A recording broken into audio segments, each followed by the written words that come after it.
안녕하세요. 한 가정의 가장으로 매일매일을 열심히 살아가고 있는 40대 남자입니다. 사람은 혼자서는 살 수 없다고 하죠. 어떤 사람이든 살다 보면 누군가의 도움을 받기 마련이고, 때로는 자신이 받은 도움을 돌려주기도 합니다. 저는 제가 힘들 때 제게도 누군가 똑같이 해주길 바라는 마음으로 상대를 도와주려고 노력하는 편인데요. 아주 힘들고 지쳤던 지난 한 해, 제가 우연히 베풀었던 작은 선행이 놀라운 기적으로 들어와 이렇게 사연을 보내봅니다. 어떤 이야기인지 궁금하시죠? 그럼 차근차근 한번 이야기해 보겠습니다. 저는 제조회사에 다니는 평범한 가장입니다. 아내와는 맞선을 통해 만났는데 지금까지도 아주 잘 살고 있죠. 저희 사이엔 아주 장난기 넘치고 활달한 아들이 둘이나 있는데 덕분에 아내가 애들 어릴 때 참 고생이 많았어요. 하루 종일 놀고도 돌아서면 심심하다며 사고를 치는 게 사내 애들이라 아내는 늘 파김치가 되곤 했죠. 아버지, 어머니께선 본래 농사를 짓는 동생과 함께 지방에 사셨는데 둘째가 유치원에 들어가고 얼마 지나지 않아 근처로 이사를 오셨습니다. 말년에 애들 재롱도 보고 육아도 도와주겠다고 하시면서요. 사내 애들이라 연로하신 부모님께서 돌봐주시기엔 힘들지 않을까 걱정했지만 워낙 아이들을 좋아하셔서 손주 사랑이 극진하셨습니다. 특히 아버지께선 저와 제 동생이 어릴 때 하루 종일 업고 다니실 정도였죠. 덕분에 어릴 때 일들을 떠올려 보면 아직도 저는 가장 먼저 아버지의 그 너르고 따뜻함 등이 먼저 생각납니다. 그때 아버지의 등에 업혀보는 풍경은 얼마나 멋있었는지 아직 작았던 제가 평소 볼 수 없었던 세상이 한눈에 보이는데요. 그걸 바라보면서 아버지와 이야기하는 걸 너무나 좋아했었죠. 어머니께선 애벌은 나빠진다며 종종 아버지를 타박하셨지만 아버지께선 늘 웃어 넘기곤 하셨어요. 그리고는 제게 이렇게 말씀하셨죠. 내리 사랑이라고 할아버지께서도 아빠를 이렇게 자주 업어주셨단다. 살아생전 너 아직 갓난쟁이일 땐 너도 참 많이 업어주셨고 그러니까 아빠도 우리 광고가 나중에 결혼도 하고 아이도 낳으면 그땐 아빠도 할아버지처럼 광호 아들 딸들도 많이 업어줄게. 이런 것도 다 할 수 있을 때 하는 거야. 나중에 커서 아빠가 날 정말 사랑하셨구나 하고 느낄 수 있는 추억 같은 거지. 다행히 아내 역시 워낙 무던하고 조용한 성격이라 두 분과 성격이 참 잘 맞았습니다. 시집이 가까우면 싫어하는 분들도 많다는데 성격 좋은 아내 덕에 모두가 한시름 놓을 수 있었죠. 저도 나름 열심히 아내를 돕긴 했지만 당신 일 때문에 눈코 뜰 새 없이 바빠 상황이 여의치가 않았습니다. 제가 맡은 직무가 의료기기의 홍보 마케팅이다 보니 병원도 많이 돌아다녀야 했고 사람도 많이 만나야 했거든요.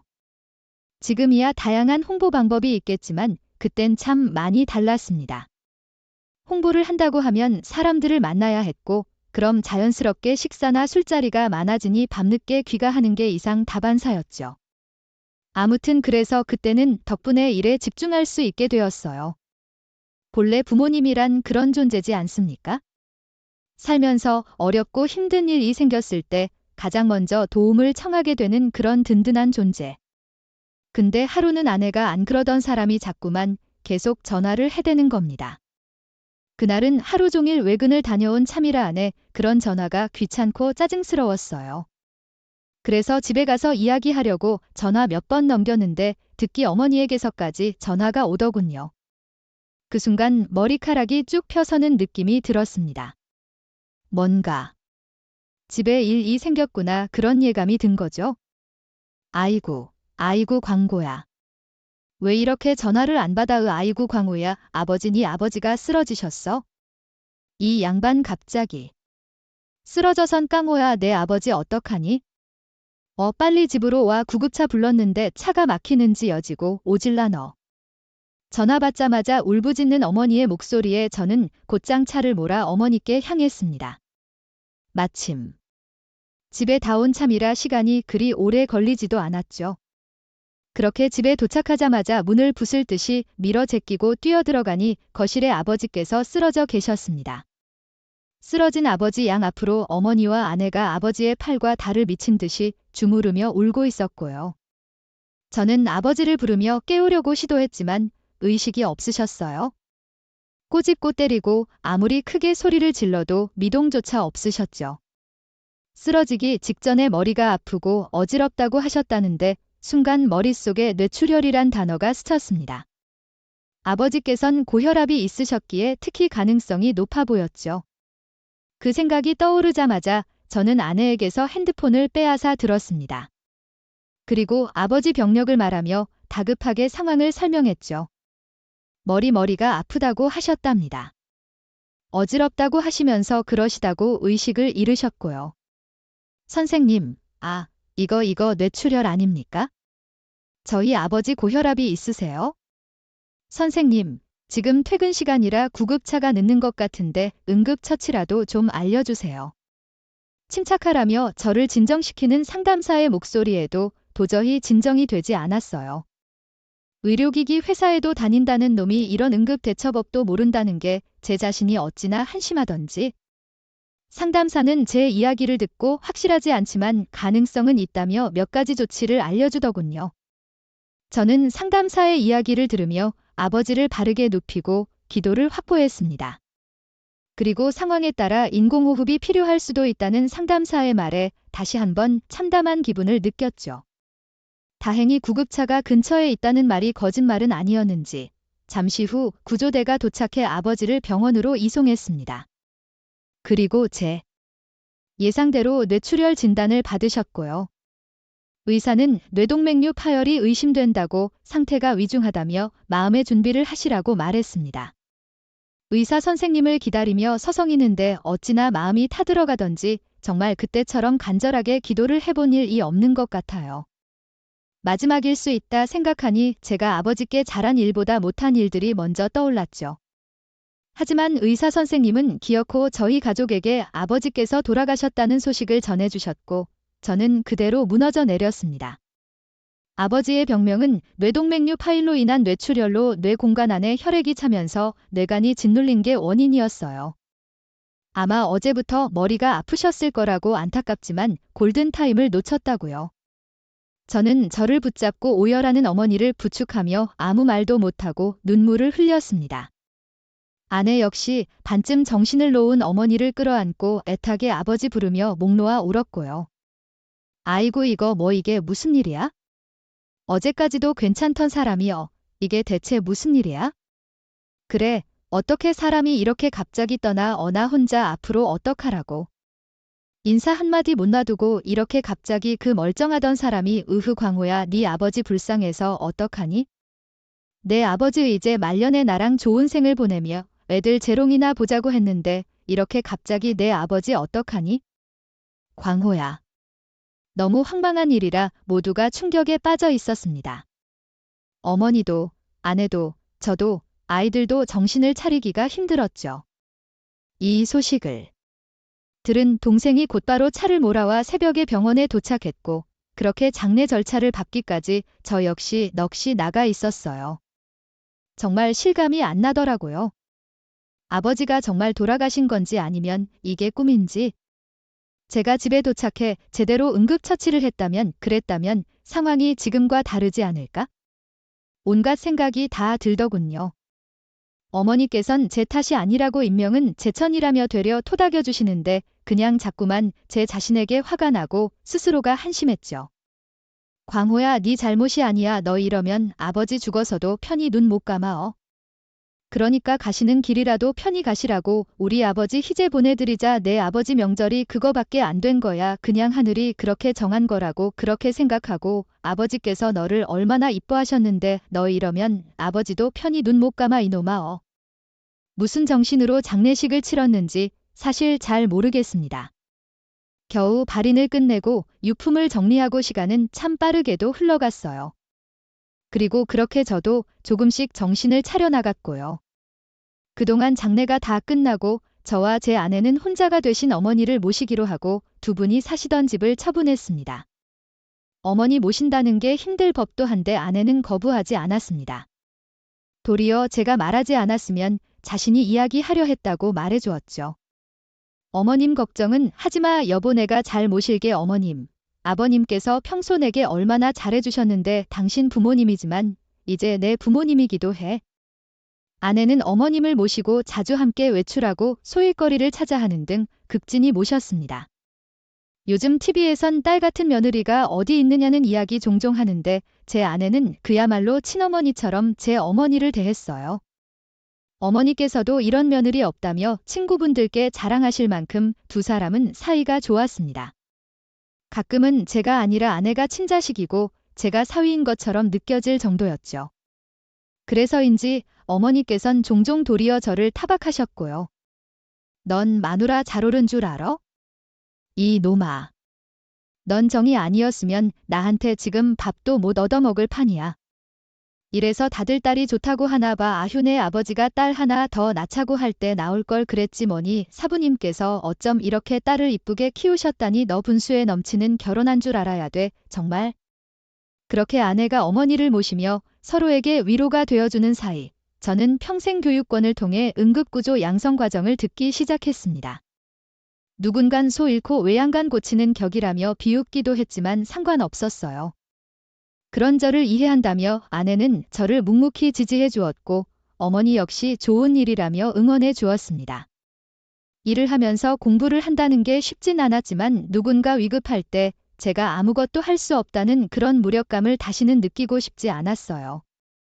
그게 제 가족이라면 더더욱 이 번다시 겪고 싶지 않았어요.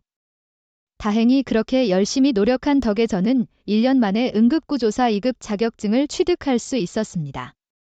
그 과정에서 아버지에 대한 죄스러움도 조금이나마 씻어낼 수 있었고요. 그리고 자격증을 취득하던 날 저는 혼자 맹세했어요. 눈앞에 도움이 필요한 사람이 있을 때 결코 외면하거나 그 자리에서 도망치지 않겠다고요. 그렇게 전 아버지 일은 상실감을 치유해 나갔고 모든 것이 다시 조금씩 안정되었습니다. 두 아들들은 여전히 개구쟁이 사고뭉치였지만 건강하게 자랐고 어머니 역시 다시 예전의 모습을 찾아가셨죠. 정말이지. 지금 생각하면 이 모든 게 아내가 있어서 가능했던 일이라는 생각이 듭니다. 아버지께서 돌아가시고 저도 저지만 특히 어머니께서 많이 힘들어 하셨는데 그런 어머니 아내가 옆에서 많이 위로해 드렸으니까요. 그래서였을까요? 그렇게 아버지께서 돌아가시고 10여 년이 흘렀을 때 어머니의 이상을 처음으로 눈치챈 건 바로 아내였습니다. 그때도 전 여전히 의료기기 회사에서 일을 하고 있었어요. 세월이 흐르면서 홍보 마케팅 방식이 예전과는 많이 달라져 그런 흐름에 적응하려 한창 발버둥을 치던 시기였죠. 그래서 그날도 회사 업무에 공부해 정신없이 하루를 보내고 집에 왔는데 그날따라 아내가 퇴근하고 돌아온 저를 잡아 끌며 안방으로 데리고 가더니 심각한 얼굴로 작게 속삭이더군요. 여보 아무래도 어머니 병원에 한번 모시고 가야 할 것 같아. 요즘 좀 깜박깜박 하시는 건 알고 있었는데 나 오늘 좀 무서웠어. 마트 다녀오겠다고 말씀드리고 그러고 갔다 왔는데 글쎄 집에 문을 열고 들어왔더니 누군데 남의 집에 이렇게 들어오냐며 막 역정을 내시잖아. 그래서 어머니 왜 이러시느냐 저라고 어머니 며느리 정해라고 막 붙들고 말씀드렸거든. 한참 뒤에 정신이 드셨는지 다시 알아보시긴 했는데 나중에 기억이 나셨는지 어머니께서도 많이 충격받으신 것 같았어. 너무 놀라 얼른 옷을 갈아입고 어머니를 배웠는데 어머니께서 아무렇지 않게 언제 왔느냐며 제게 말을 거셨습니다. 그래서 태어난 척 인사를 드리고 다시 아내와 이야기하는데 이야기를 들으면 들을수록 치매 초기 증상과 너무나 닮아 있더군요. 그렇게 영민하시던 분이 설마 그럴 리가 없다. 머릿속으로 몇 번이고 부정을 해봤지만 아무런 의미가 없는 말이었습니다. 아내가 이런 일로 없는 말을 할 사람도 아닐 뿐더러 저 역시 최근 어머니께서 건망증이 심해지셨다는 걸 느끼고 있었으니까요. 결국 전 다음 날 연차를 내고 아내와 함께 어머니 모시고 병원으로 갔습니다. 어머니께는 그냥 건강검진을 받으러 가는 거라고 말씀을 드린 상태로 그렇게 말이죠. 물론 혹시 모르니까 간 김에 정말 건강검진도 받으며 치매 검사를 같이 병행했고요. 검사하는데 시간이 몇 시간이나 소요가 되는 바람에 저는 아내와 어머니 먼저 집으로 보내고 혼자 선생님을 만나러 갔습니다. 그런데 아니나 다를까 의사 선생님께서 그러시더군요. 어머니께 알츠하이머 치매가 온 것 같다고 말이죠. 선생님, 그럼 저희 어머니께서 앞으로 기억을 점점 혼동하시고 잊어버리시는 건가요? 나중엔 절 못 알아보고 그렇게 되실 수도 있다는 말씀입니까? 제가 할 수 있는 일은 뭐 없나요? 선생님, 저 아버지께서 돌아가시고 응급구조사 자격증까지 딴 놈입니다. 제가 할 수 있는 일은 없는지 상세하게 말씀 좀 해주세요. 예. 아버지께서도 뇌출혈로 황망하게 세상을 떠났는데 어머니마저 이렇게 되시면 저 못 견딥니다. 선생님, 제가 어떻게 해야 하는지 말씀해 주세요. 선생님. 선생님께선 안쓰러운 얼굴로 절 보시더니 알츠하이머 치매는 완치를 기대하기가 어렵고 증상이 악화되는 걸 지연하거나 호전하는 것을 목표로 치료가 진행이 된다고 하셨어요. 병의 진행을 늦추고 뇌혈관 질환의 재발이나 악화를 방지할 수는 있지만 완전히 낫는 건 어려울 거라고요. 결과를 듣고 병원을 나오는데 정말이지 세상이 무너지는 것만 같았습니다. 환경이 중요하다고 옆에서 잘 모시고 보살펴드리며 여러 가지 훈련을 병행하면 그래도 괜찮다 말씀은 하셨는데 그저 절망스럽기만 했지요. 결국 한참을 밖에서 방황하다. 밤늦게 집에 들어가 아내에게 이야기하는데 어찌나 가슴이 답답하던지 아내 역시 충격이 큰 듯 진단 결과 듣고 소리 없이 눈물을 흘렸습니다. 그래도 초기에 아내가 증상을 대수롭지 않게 넘기게 돼서 다행이라면 다행이었지만 상황이 이렇게 되니 어머니가 너무 불쌍한 한편 아내에게 미안하고 제 자신이 무기력하고 그 심정을 이루 표현할 길이 없었습니다. 저야 자식이니 저를 낳아 이렇게 키워주신 어머니 병수발을 드는 게 당연하지만 아내에게 너무나 미안해 고개를 들 수가 없었죠. 사실 요즘 같은 세상에 아내가 어머니 요양병원에 보내자고 해도 저는 할 말이 없는 지경이었습니다. 하지만 아버지께서도 돌아가시고 이제 어머니 혼자신데 동생도 지금 어머니 모실 형편이 안 되는데 저는 도저히 어머니를 요양병원에 보낼 수가 없었어요. 그래서 염치불구하고 아내의 손을 꼭 붙잡으며 어머니를 계속 모시면 안 되겠느냐? 먼저 이야기했죠? 당신 많이 힘든 거 알아? 앞으로 어머니 병증이 심해지시면 더 힘들어지겠지? 그런데 내가 앞으로 더 잘할게. 퇴근하고 돌아오면 내가 어머니 수발 다 들고 다 모실게. 그러니까 우리 어머니 계속 모시면 안 될까? 여보. 대체 무슨 소리를 하는 거야? 그럼 내가 어머니 요양원에 보내자고 하기라도 할 줄 알았어? 내가 전에 말했지 당신 부모님이지만 이제 내 부모님이기도 하다고. 왜 그런 서운한 말을 해? 일어나. 이게 이럴 일이야? 당신도 우리 어머니, 아버지 아파서 모셔야 하면 모셔줄 거잖아. 내 부모님이 어딨어? 저는 아내의 말에 눈물을 흘리며 몇 번이고 고맙다고 말하며 아내를 꼭 끌어안았습니다. 정말 어머니? 말씀이 옳았다는 걸 그때 뼛속 깊이 깨달았죠. 제가 분수에 맞지 않게 좋은 여자랑 결혼했구나 하면서 말이죠. 이후 어머니께서 알츠하이머 치매라는 걸 안처가해서 불편한 기색을 드러냈지만 아내는 굴하지 않고 온 정성을 다해 모셨습니다. 동생 역시 일이 바쁘지 않을 때마다 올라와 어머니를 뵙고 증상이 악화되지 않도록 노력했고요. 점점 기억이 하나씩 사라져가는 어머니를 옆에서 지켜보며 저와 아내는 매번 울었지만 용기를 잃지 않았습니다. 그냥 어머니께서 이제 아이가 되어 가시는 거라고. 가장 행복한 시간으로 종종 여행을 떠나시는 거라고 그렇게 생각하며 곁을 지켰습니다. 하지만 완치가 어렵다던 병원의 말처럼 어머니의 병은 느리지만 확실하게 진행되어 갔어요. 어느 날은 저를 잊고 어느 날은 어린아이가 되셨다가 또 돌아가신 아버지를 찾으시고 누군가 치매를 세상에서 가장 슬픈 병이라고 했다죠. 눈앞에서 사랑하는 어머니가 소중한 추억과 기억을 잃고 조금씩 지워져 가는 모습을 보는 건 너무나 마음이 아팠습니다. 그러다 가끔 제정신으로 들어와 광우야 하고 불러주실 때면 저는 슬픔과 기쁨으로 온통 범벅이 되어 하루 종일 울기도 많이 울었답니다. 그래 차라리 이대로 고우진 우리 어머니 천진난만하게 좋았던 대로 돌아가 어린아이처럼 행복하게 살다 그저 그렇게 편히 가셨으면 좋겠다 생각했죠. 그런데 하늘이 이런저희 시험이라도 하듯 더 큰 시련이 닥쳐오더군요. 작지만 그래도 탄탄하다 여겼던 제가 다니던 회사에 경영난으로 정리해고 바람이 불어온 것이었습니다. 저는 회사에서 문제를 일으킨 적도 없고 한때 실적도 좋았지만 명예퇴직 리스트에 올라 있었어요. 이미 40대 중반을 바라보는 나이 아래에서 치고 올라오는 기라성 같은 후임들에게 밀려 제 자리를 조금씩 잃고 있었거든요. 광고 홍보 마케팅이라는 게 참 그렇습니다. 제가 전에 한창 일할 때처럼 이제 사람들을 직접 찾아가 광고하고 홍보하는 것 너무 구시대적인 발상이 되어버렸어요. 요즘은 온라인으로 이런저런 기획을 많이 하는데 제 나이가 있다 보니 그걸 따라 하기가 참 쉽지 않더라고요. 사실 어느 정도 예상은 하고 있었지만 그게 이렇게 빠르게 찾아올 줄은 몰랐는데 막상 닥치고 보니 참 충격이더군요. 저는 나름대로 명예퇴직 당하지 않기 위해 버텨봤지만 별 의미가 없는 저항이었어요. 결국 저는 그렇게 실직을 하고 퇴직금의 대출까지 받아 작은 치킨집을 차리게 되었죠. 하지만 이 장사라는 게 참 쉽지가 않더군요. 배달 플랫폼 수수료의 배달비에 물가가 오르니 재료비도 오르고 프랜차이즈에 돈도 줘야 하고 돈 나갈 것만 태산이었죠.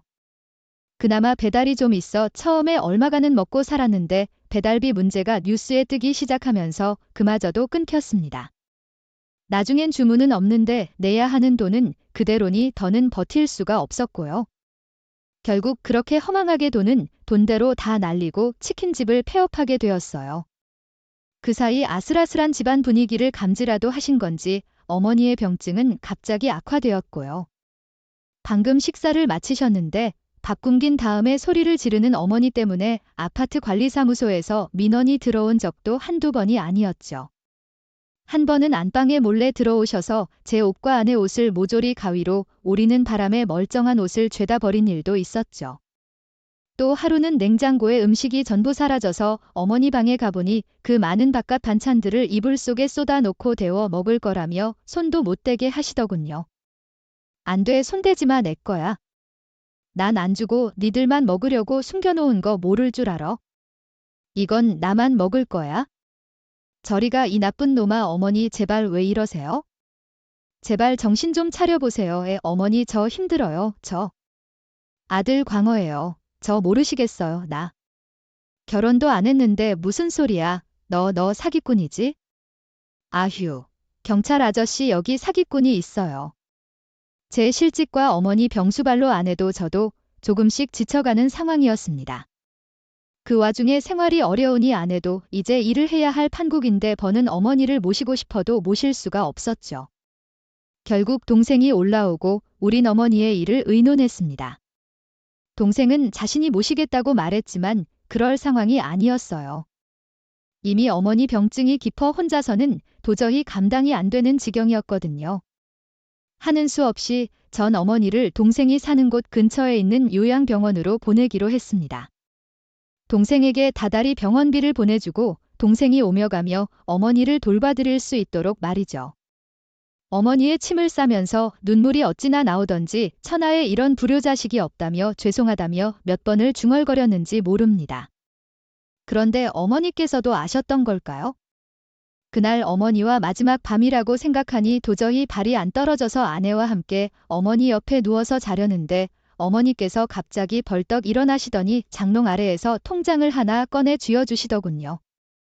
얼굴을 보니 지금 제정신이신지 눈빛이 아주 또렷하신데 다음 순간 어머니께서 하신 말씀에 아내와 전 또다시 대성통곡했답니다. 많이 힘들지? 아가, 내가 전생에 무슨 죄를 지어 말년에 너까지 0.00이 고생을 시킨 후 이거 내가 가지고 있다가 요긴하게 쓰거라. 난 괜찮아. 살 날 얼마 안 남은 늙은이보다 너랑 우리 광후 어떻게든 살 궁리를 해야지. 울지마. 이거 사. 그간 얼마나 고생이 많았누. 내가 가진 게 없어서 줄게. 이것밖에 없어서 미안하구나. 광호야, 너 돈이 마누라랑 애들 잘 보살피고 네 동생이랑도 형제간에 아무리 먹고 살기 힘들어도 소원해지면 안 된다. 알지? 미안하다. 미안해. 이해. 내가 미안해. 통장 안에는 그간 제가 드린 용돈이 그대로 찍혀 있었어요. 드시고 싶은 거 드시고 놀러 가고 싶은 곳 가시라 드린 건데 정말 동전영 01 쓰시지 않으셨더라고요. 밤새도록 주무시는 어머니 곁을 내내 지키며 정말이지 얼마나 울었는지 모릅니다. 마음이 아파서 죄송스러워서 머리카락으로 집신을 삼아 신경 들어도 모자랄 판에 어머니 요양병원에 보내려니 가슴이 찢어지는 것 같았죠. 그렇게 저희 부부는 어머니를 요양병원에 입원시키고 먹고 살기 위해 생활전선으로 뛰어들었습니다. 명림이 휴일 주말 시간이 날 때마다 찾아뵈었지만 늘 가슴 한구석에 죄책감을 끌어안고 그렇게 다시 한번 열심히 살아보려고 최선을 다했습니다. 아내는 식당에서 그리고 저는 배달의 물류센터 일을 병행하면서 그렇게 말이죠. 이날 먹고 힘쓰는 일을 하자니 매일매일 몸이 안 아픈 곳이 없었지만 그래도 저흰 정말 열심히 살았습니다. 다시 취업하기 위해 포기하지 않고 열심히 면접을 보러 다니면서도 하루도 빠지지 않고 일을 했죠. 제 천사 같은 아내가 불만이나 투정 하나 부리지 않고 함께 해주니 그래도 마음 한켠이 든든했습니다.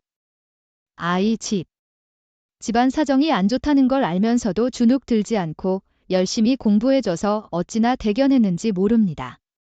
물론 좋은 일만 있던 건 아니라 나이 먹고 이런 일 한다며 모진 소리 몹쓸 소리도 많이 들었어요. 배달 갔다가 애 엄마가 애한테 저를 가리키며 못된 말을 하는데 그땐 정말이지 죽고 싶었죠. 너 저 아저씨처럼 되고 싶어 숙제 안 하면 저 아저씨 같은 일 하면서 사는 거야? 얼른 들어가서 숙제해. 정말이지 그땐 헛웃음이 다 나오더군요. 그래도 두 아들 건강하게 잘 키우고 있고 남 부끄러운 일은 해본 적도 없는데 말이죠. 제 나이가 5살만 더 어렸더라면 한 소리 했을 텐데 나이가 있으니 어디 가서 괜히 큰일 만드는 게 참 그래서 그냥 넘겼습니다. 그래 배달일 하다 보면 피곤하고 지쳐서 남들 보게 안 되어 보일 수도 있겠지. 그래도 지금 비록 이렇게 살아도 언젠가 다시 또 쨍하고 해 뜰 날이 올 거다 하며 열심히 버텼죠. 어쩌면 그렇게 열심히 살아서 하늘도 알아준 걸까요? 그렇게 아등바등 살고 있는 제게 어느 날 갑자기 엄청난 사건이 발생하게 되었습니다. 제게는 마치 운명 같은 날이기도 했죠. 그날은 마음이 참 힘든 날이었어요. 나이 들어 이런 일이나 한다며 얕잡히는 바람에 온갖 모진 소리를 들었던 날이었죠. 평소라면 가족들 생각하며 버텼을 텐데 그날은 왜 그렇게 힘이 들던지 어머니, 아버지가 자꾸만 생각나. 어머니도 뵙고 아버지 산소에 가서 펑펑 울고 싶어 계획에도 없던 광주행 기차에 올라탔습니다. 어머니의 요양병원도 아버지의 묘소도 광주 화순에 있어 그냥 모처럼 두 분을 뵙고 올 유량이었죠. 그런데 그렇게 기차에 타서 피곤함에 꾸벅꾸벅 졸고 있는데 잠결에 갑자기 기차 안이 소란스럽다는 게 느껴지더군요. 뭔가 싶어 화들짝 잠에서 깨 자리에서 벌떡 일어났는데 뒷좌복도 한 구석에 사람들이 잔뜩 모여있는 게 보였습니다. 그리고 그 사람들 다리 사이로 한눈에 보기에도 웬 허름한 남자 하나가 쓰러져 있는 게 보였죠. 응급 상황입니다. 혹시 여기 승객분들 중 의료진 계신가요? 혹시 의사 선생님이나 의료 쪽에 종사하시는 분 안 계신가요? 누가 좀 도와주세요. 저는 마치 누가 등을 떠밀기라도 한 것처럼 서둘러 사람들을 해치고 앞으로 달려나갔습니다. 그리고 의사는 아니지만 응급구조사 자격증이 있다고 말하고 남자에게 다가가 상태를 살폈죠. 남자는 이미 의식과 호흡이 없는 상태로 척 보기에도 몹시 위중했습니다. 옆에서 발을 동동 구르는 승무원들에게 의료진이 있는지 빨리 방송으로 수배하라고 만일의 상황에 대비해 구조대를 불러야 한다고 말한 뒤 심폐소생술을 실시했습니다. 이 심폐소생술에서 제일 중요한 게 빠르게 세게 압박하는 건데 상황이 정말 급박했어요. 그리 길지 않은 시간이었던 것 같은데 온몸이 땀에 흠뻑 젖어 옷이 축축해질 정도였죠. 하지만 사람의 목숨이 달린 일이 없고 무엇보다 자꾸만 아버지 생각이 나서 그야말로 혼신의 힘을 다했습니다. 가슴 압박을 10초 이상 멈추면 안 되기 때문에 더더욱 필사적으로 했죠. 다행히 저의 간절함이 통했는지 남잔 잠시 후 의식을 되찾았습니다. 아직 상태가 안 좋아 결국 다음 역에서 내려 병원에 이송되어 갔지만 정말이지 천만다행이었죠. 남잔 이송되기 직전에야 정신이 좀 명확히 돌아왔는지 제게 몇 번이고 감사하다 인사를 전했습니다. 그리고 저를 붙잡고 제발 연락처라도 달라며 간절히 부탁했어요. 당연히 해야 할 일을 했을 뿐인데요. 병원 가셔서 치료 잘 받으시고 회화하시기 바랍니다. 저는 어눌한 말투로 살해하고 싶다고 웅얼거리는 남자에게 괜찮다 말하고 자리를 떠나려고 했습니다. 근데 그분이 이대로는 못 간다며 자꾸만 비틀비틀 몸을 일으키며 이송을 거부해 상황이 퍽 난감해졌죠. 하는 수 없이 마침 주머니에 있던 폐업한 치킨집 명함을 손에 쥐어드리고 저는 자리를 떴습니다.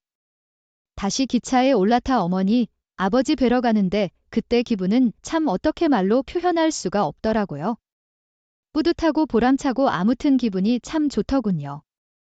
어찌 보면 참 별것 아닌 감사하다는 그 말 한마디에 공부하길 잘했다 생각했습니다. 그동안 제가 이일저일 전전하며 들었던 모욕과 멸시가 그 말 한마디에 전부 사르르 녹아 없어지는 기분이었죠. 아무것도 아닌 제가 인정받은 느낌도 들었고요. 이렇게 전 처음 기차에 올라탈 때와는 다른 기분으로 어머니 아버지를 배웠습니다. 아버지 묘 앞에서 술도 한 잔 올려드리고 기차에서 있었던 일을 어린아이처럼 늘어놓기도 했죠. 다행히 오랜만에 뵙는 어머니께서도 여전히 건강하시고 기분이 좋아 보이셔서 더 행복했습니다. 비록 현실은 아무것도 변한 것이 없지만 제 안에서 뭔가가 확실하게 변한 것 같았어요. 더 열심히 잘 살 수 있을 거라는 그런 느낌이 들었다고나 할까요? 그런데 제 느낌은 단순한 느낌이 아니었는지 며칠 뒤 정말이지 기적 같은 일이 찾아왔습니다. 그렇게 제가 화순에서 어머니 아버지를 뵙고 서울로 올라가고 얼마 뒤 모르는 번호로 전화가 한 통 걸려온 겁니다. 처음에 모르는 번호를 안 받았는데 글쎄 자신이 제가 그날 기차에서 구했던 그 남자라며 혹시 만나줄 수 없겠느냐고 하더군요. 선생님, 전광훈 선생님 맞으신가요? 그날은 제가 감사 인사도 제대로 못 드렸습니다. 혹시 괜찮으시다면 제가 식사라도 함께 대접할 수 있게 해주시겠습니까? 괜찮다. 마땅히 제 할 도리를 했다며 몇 번이고 거절했는데 남자 나란 것 없이 계속 부탁해 왔습니다. 은혜를 입었으면 갚아야 하는 것이 마땅한 도리라며 사람으로서의 도리를 다 할 수 있게 해달라면서요. 어찌나 간곡하게 말하는지. 결국 전 남자의 부탁을 승낙했고 그렇게 자리에 나가게 되었답니다. 그런데 남자가 와달란 곳으로 갔더니 꽤나 비싼 한정식집이더군요. 제가 회사에 다닐 때도 발들일 생각도 하지 못했을 그런 고급 음식점이었습니다.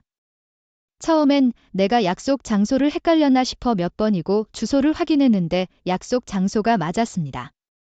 분명. 그때 허름한 옷차림을 하고 있었는데 왜 이런 비싼 곳에서 보자고 했을까 이상하다는 생각이 들더군요. 그때 어떤 남자가 제게 달려와 손을 잡고 끌어당기지 않았다면 어쩌면 그 자리에서 도망쳤을지도 모릅니다.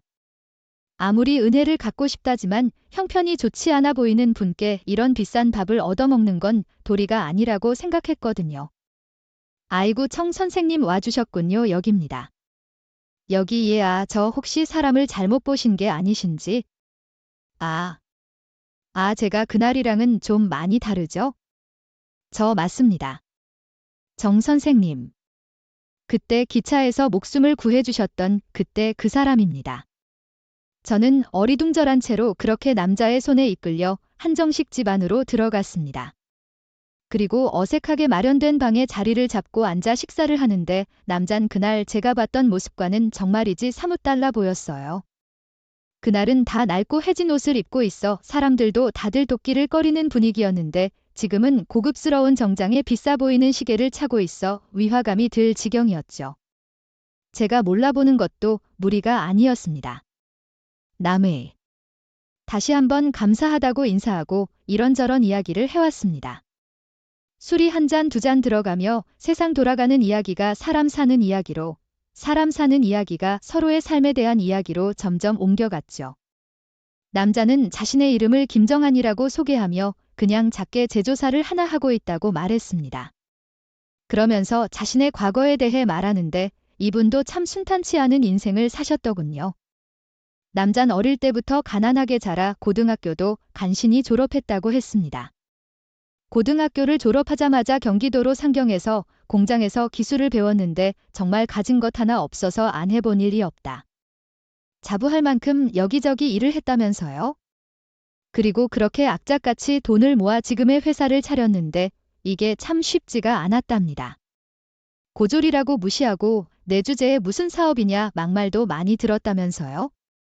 전 사실 아무도 믿지 않는답니다. 좋은 옷 입고 좋은 시계 차고 다니면 세상이 참 그렇게 친절할 수가 없는데 옷차림 그거 하나 달라졌다고 완전히 세상이 또 바뀌거든요.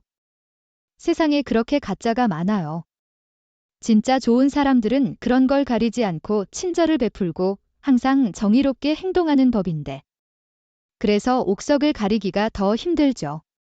남잔 그래서 늘 허름하게 입고 다니고 평소에도 자신의 위치나 부를 결코 드러내지 않는다고 했습니다.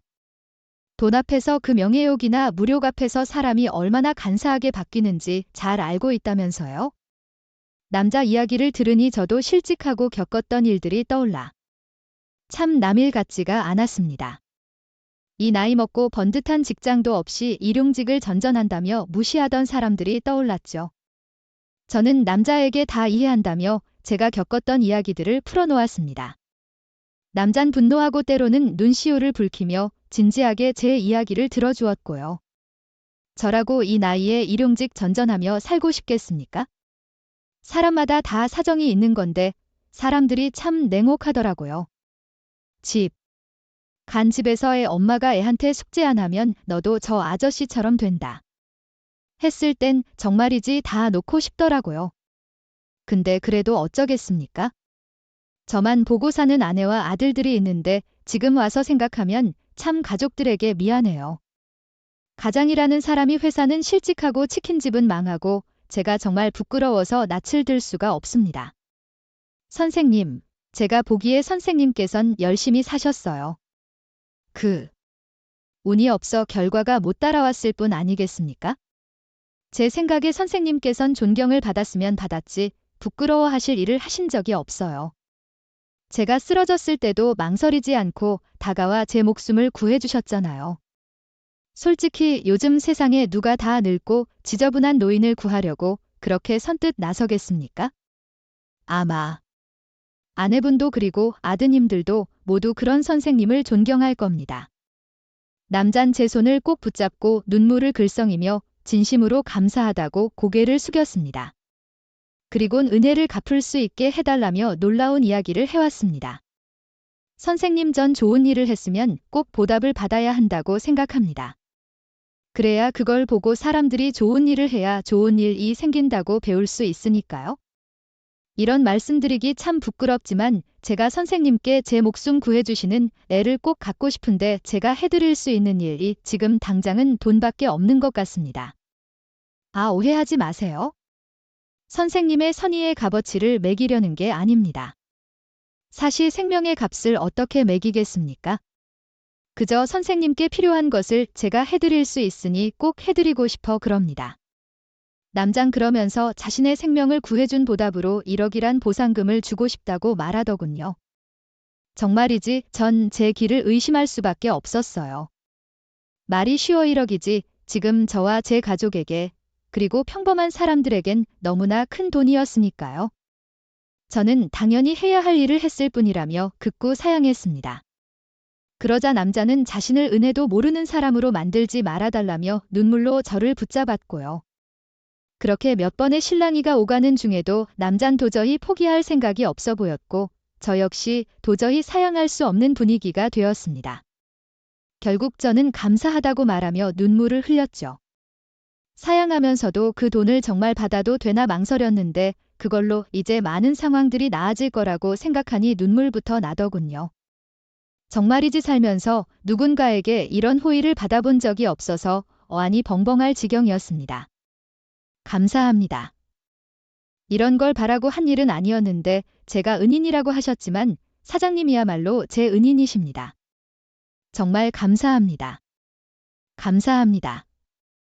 보는 다음 날 입금됐는데 사실 그때 생각하면 지금까지도 꿈을 꾸는 것만 같습니다. 그놈의 돈 때문에 그렇게 힘들었는데 그 괴로움과 고통이 이렇게 단숨에 씻겨 내려가니 마치 다시 태어난 것만 같은 그런 기분마저 들었죠. 아내는 감사하는 마음을 담아 사장님과 사장님, 가족분들을 집으로 초대했고 상다리가 부러지도록 대접하며 감사하다 인사를 전했습니다. 사장님께서 남편이 한 일을 아무나 할 수 없는 일이라고 말씀해 주셨지만 전 사장님께서 하신 일도 아무나 할 수 없는 일이라고 생각해요. 정말로 감사드려요. 사장님 덕분에 저희 가족이 살았어요. 제가 이 은혜를 어떻게 갚아야 할지 차린 건 없지만 건강에 좋은 것들로 제가 할 수 있는 최선을 다해 정성을 쏟아 만들었어요. 많이 드시고 모쪼록 건강하세요. 그리고 저희 남편 앞으로도 잘 부탁드립니다. 그날 밤늦도록 이어진 식사 자리는 술자리로 이어졌고 대화가 끊어지는 일이 없었습니다. 가족분들도 돈 같은 건 아무것도 아니라고 그날 조그만 대처가 늦었더라면 어찌 되었을지 아찔하다고 하시며 제게 거듭 감사하다고 말씀하시는데 나중엔 제 아들놈이 서로 감사한 일이니 그럼 비긴 걸로 하자고 해서 모두가 웃음을 터뜨렸는데 정말이지 그렇게 웃어본 게 얼마 만인지 모르겠더라고요. 그렇게 이후 사장님과 전 종종 연락을 하며 형님 아우하는 사이가 되었습니다. 자주 가족들끼리 만나 식사도 하고 왕래하면서 우애를 다지게 되었죠.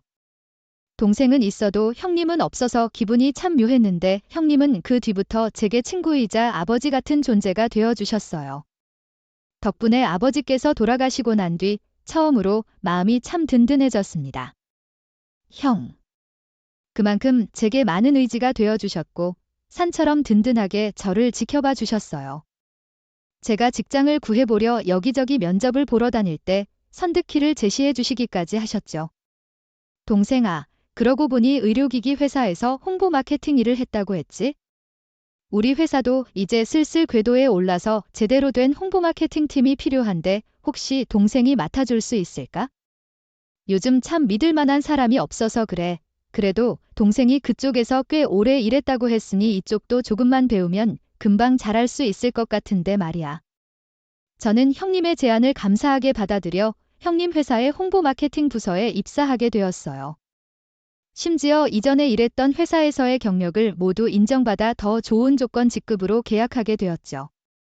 정말이지 제 입사가 결정되었을 때 아내가 얼마나 기뻐했는지 모릅니다.